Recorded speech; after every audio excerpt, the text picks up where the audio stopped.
বিসমিল্লাহির রহমানির রহিম। কুল ইন্না সালাতি ওয়া নুসুকি ওয়া মাহইয়া ওয়া মামাতি লিল্লাহি রাব্বিল আলামিন। আসলে আমাদের যে আজকে এই পরিবেশ আল্লাহ তাআলা করে দিয়েছেন, আল্লাহ তাআলার দরবারে হাজারো কোটি শুকরিয়া আদায় করতে হয়, সবাই বলে আলহামদুলিল্লাহ।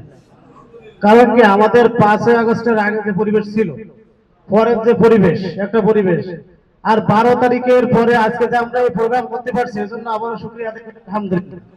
কারণ 12 তারিখের পরে আমরা এই প্রোগ্রামটা আজকে করতে পারতাম কি পারতাম না এটা আল্লাহ জানে।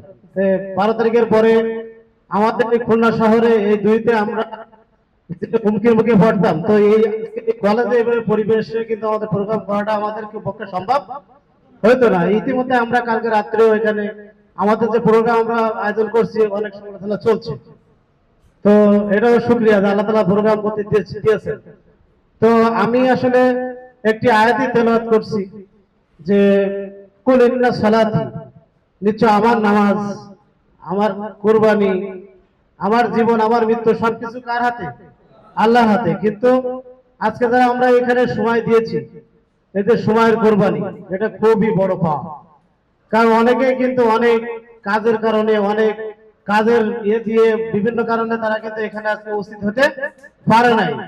কিন্তু আমরা যারা পারলাম আমরা সৌভাগ্যবান কিনা, কারণ আমাদের এই যে ডাক্তার শফিকুল ইসলাম, শফিক ভাই যে শফিক ভাই যে কথাটা বললেন পারিবারিক বিষয় ব্যক্তিগত ওনার বিষয় নিয়ে উনি যেগুলো আলোচনা করলেন, খুব চমৎকার আলোচনা না?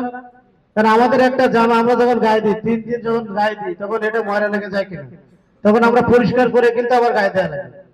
তো আমাদের আসলে আমরা অনেক কিছু জানি, কিন্তু আমাদের কিন্তু এরকম পরিষ্কার হওয়ার কোনো বিষয় আছে কিনা?